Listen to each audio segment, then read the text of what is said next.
Qual é a função das regressões? Não é desligar a conexão entre a causa e um efeito mal? Então, o que vamos fazer é objetivar a regressão para o momento em que o paciente iniciou o quadro. O que foi o evento causador do quadro? Vamos dar um exemplo de medo, que aí fica mais fácil. Se o paciente está se queixando de medos, fobias, na regressão ele vai ser levado ao momento em que esta fobia iniciou. Qual foi o evento que causou medo no paciente? Muitas vezes, esse medo não foi nessa vida, esse medo foi numa outra vida. Então ele vai ser levado exatamente para esta cena. Enquanto ele relata para a psicoterapeuta, e continuará a recordação. Por exemplo, vamos dar um exemplo no caso de um afogamento. A pessoa morre afogada numa vida e depois ele tem fobia com água. É obviamente muito natural. Então houve uma conexão entre o fato de uma morte numa vida passada, por afogamento, e um receio, um medo, uma fobia nesta vida que ninguém consegue resolver porque não se sabe a causa. Então, nesse momento, o paciente vai ver o evento que colocou, o que causou o medo, e ele vai falando sobre o assunto, vai ficando consciente do que aconteceu. E depois, quando ele acorda, uma coisa que eu já notei, acho que com todo mundo, nunca houve falhas. Depois da regressão, a memória do indivíduo fica tão conectada que aumenta, mesmo fora da regressão.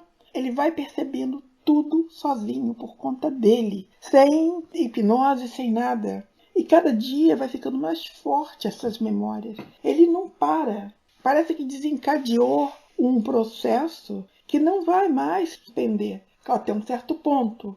Mas eu acho muito bonito isso, porque o paciente depois ele vem bem nítido. As cenas são revistas e são acrescentadas detalhes depois.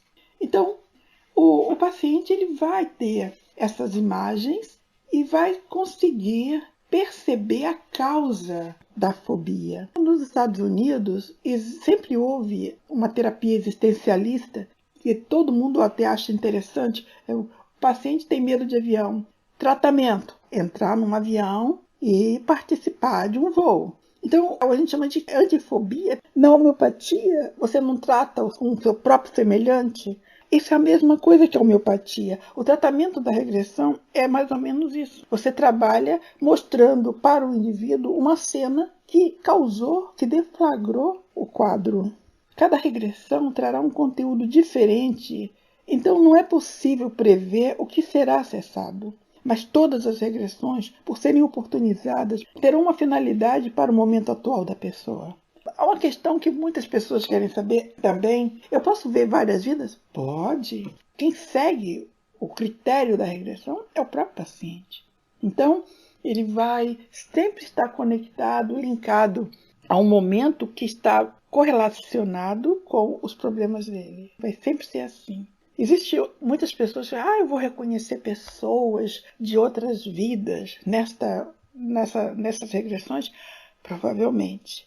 Não sei se você vai associar. Se você vai associar, tudo bem. Se não, aí depende. Muitas vezes sim, muitas vezes não. Muitas vezes você fica desconfiado. Eu acho que aquela pessoa que eu vi na regressão era fulano de tal. Isso é óbvio, porque quase 90% das vezes você reencarna no mesmo núcleo familiar.